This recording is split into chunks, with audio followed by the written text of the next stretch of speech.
Hello, my name is Rich Howard, owner of Architectural Builders Supply, and this video is to bring you a closer look at the Pemco number 273x292DFGPK. This is a threshold that incorporates lots of different options and possibilities. First of all, it is a what we would call a latch track threshold, or a panic threshold, or a bump up threshold for that matter. The feature back here, it can act as the strike of a surface vertical rod exit device. So if you have a pair of doors on an exterior application, and you have the requirement by code that states the occupancy number is such that you have to have exit devices on one or both of those doors, and you would use surface vertical rods, this threshold can act, because of the latch track functionality of it, can act as that bottom strike, allowing you to sidestep the requirement of adding a strike down to the floor to act as that strike. So that's number one. It's a panic, a latch track, or a panic or latch track. They're really known. I also said bump up. It's also the kind of threshold that the door is going to set up against the insert that's here. That makes it pretty secure in terms of a weather seal, where you have a mechanical connection between the door and the insert. What I don't like about this in an exterior outswinging application is that your line of defense is here. I want my line of defense out here, so I would certainly be adding a door sweep to the outside of that. I would have a line of defense here, another one here. Depending on how severe of a situation is, you could also add an automatic door bottom as well. This is also what's called a thermal break. There is a rigid piece of plastic that's here that these pieces literally slide together.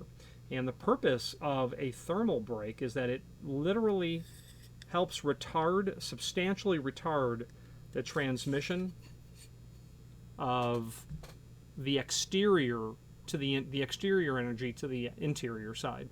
If it's extremely cold outside, that break that's right there is going to substantially reduce the ability of the cold from the outside being transferred to the inside.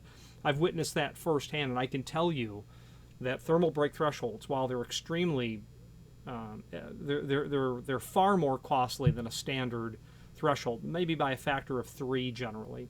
You will find that they are exceptionally effective at doing so.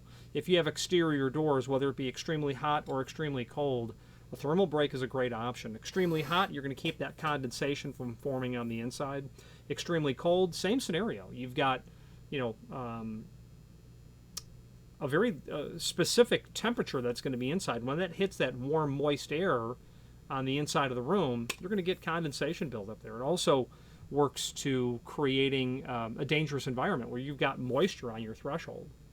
So that's what this is for. This is literally just a 6-inch sample piece. What we're going to have here is the 273 by the 292. It really is a reference to the different components that are in here. This will be the 273. This by itself is a 273, and it's a half saddle. This 292, I don't think that this is a component on its own at all, but this component will be used with different half saddles. So you could have a 272 by 292 DFGPK. Where this is 3-inch, a 272 would be 2-inch, and so on. You can build different sizes with this. So let's take a review of the dimensions as well. It's about 5 9/16. I bet it's showing us that it's about 5 1/2 inch. No, it shows 5 9/16. Where would you use this? Just quickly, and then we'll switch to the screen view and we'll take a look at some dimensions as well. Also,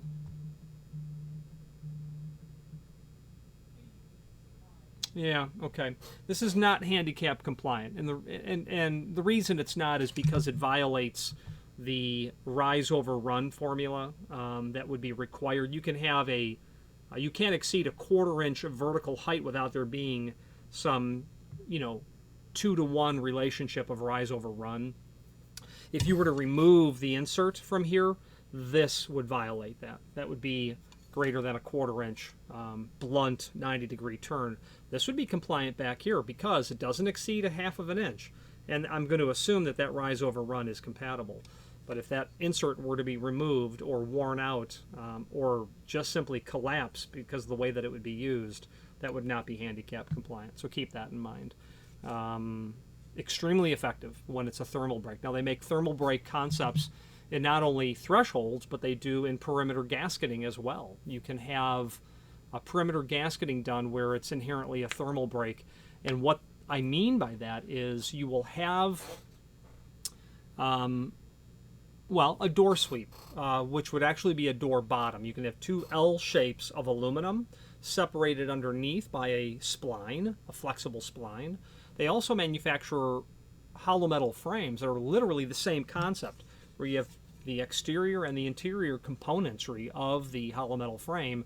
They slide together via a very rigid spline like this. It's a profiled spline that also acts it's the spline that holds the pieces together. Then it will incorporate an inserted piece of gasketing like this. That same job that I first encountered, thermal break, we're also doing thermal break frames as well. The thermal break frames are noticeably more expensive on a project. If you're doing one, you might opt for that sort of option, especially in extreme cold climates. You're doing 100 openings that are all exterior. You might be doing 7 condo buildings, and you've got a few dozen exterior doors. That will certainly add up, and may not be an option because you might not have substantial climate control on the interior components of that as well. The parking garage, where these doors would be most likely installed, may not be climate controlled. So where you're going to use this is in those applications where it's most valuable to the requirements over the opening in the interior, in the environment of the interior, and being energy efficient to a point where the additional cost of thermal break frames can be justified. We don't do them often, but we do them often enough to be very well versed in what they are. And I would look into that, especially the cold climates. Here in Southwest Florida, where it gets very hot, I don't experience the same sort of trouble on a threshold that I would in an extreme cold environment. So the cold environments is what comes to mind for me.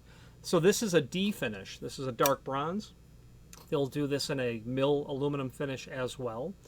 This is the Pemco Preen that they have here, this insert, a very durable, flexible insert that will allow that door to seal up against here. When this comes to you, it's going to have holes that will be countersunk and fasteners down in this area here. I would personally be looking to fasten the backside down as well. I don't think that they're going to be countersinking this backside, but I would be certainly installing it that way. Having said that, you're going to use a mastic that will hold this down most likely. Plus, this will not really be able to slide laterally because it's going to likely be at least partially between the rabbet or the soffit of the frame. So it won't laterally move. And since you're going to hold that down with a mastic, you'd be okay. Because this is a bump-up style, a feature of bump-up style thresholds generally sees these ridges to the extrusion that are here on both sides. That helps resist the lateral movement. That door is going to hit that. It's going to want to make it move over time, and that will grip into the sill or the foundation or the concrete slab or whatever it is that you're installing it down to, keeping that threshold from moving. Let's switch to the screen view and let's take a closer look at the supporting information. If you are enjoying this video, please click thumbs up or like, and also please consider subscribing to our channel. Let's move on to the rest of the video.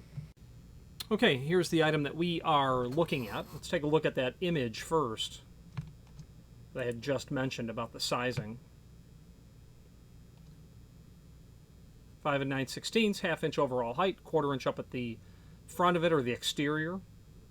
Gives you an idea of what the dimension is from the backside to about where your door is going to be positioned. Rigid plastic spline, and then a Pemco Preen, a synthetic rubber product from Pemco. I have also images that I've taken of the item here. Allows you to get an actual photographic view of what they look like, of what this threshold looks like. And again, just a 6-inch sample piece. There's a close-up of that spline.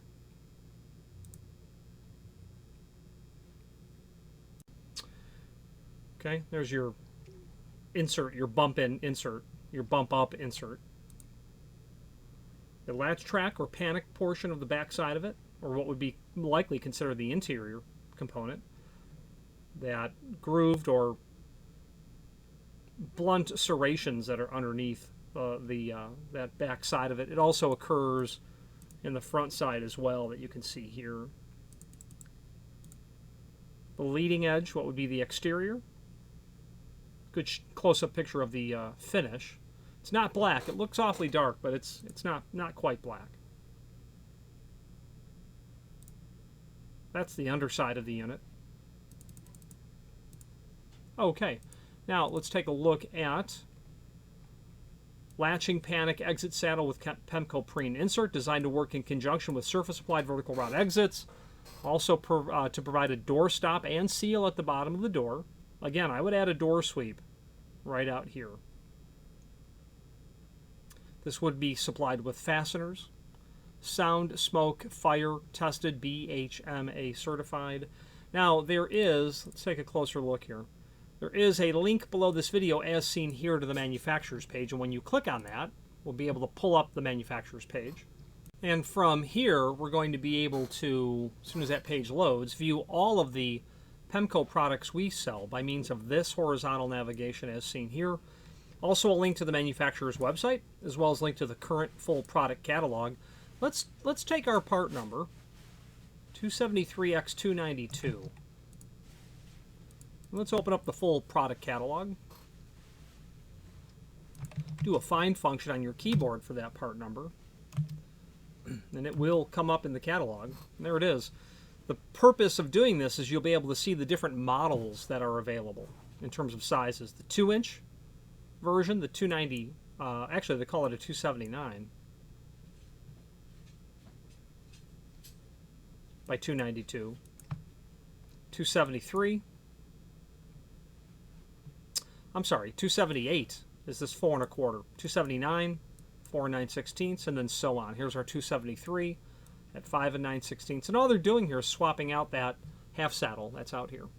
So pretty handy way to see immediately other items that are directly related to it. You might say, yeah, 5 9/16 is great. I need a wider threshold, and there it is. You know, 8 3/4 jams. You probably want to consider something like this, or you might have a 5 3/4 frame, and you want to have the ability to have the leading edge of that run long across the face of the jam and maybe even miter it back.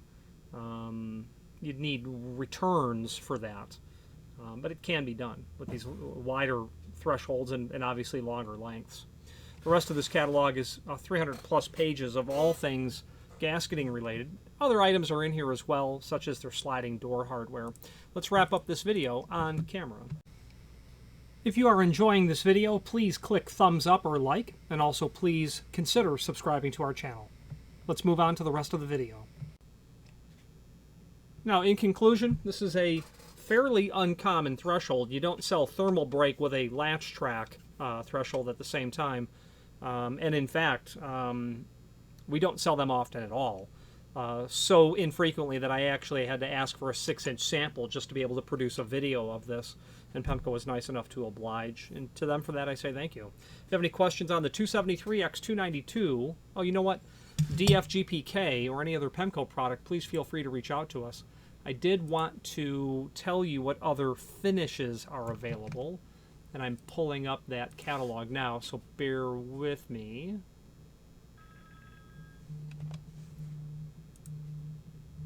Here we go.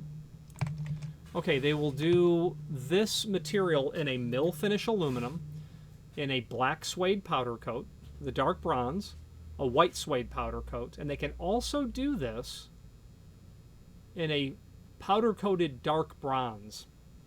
So what would be like an oil rubbed bronze equivalent.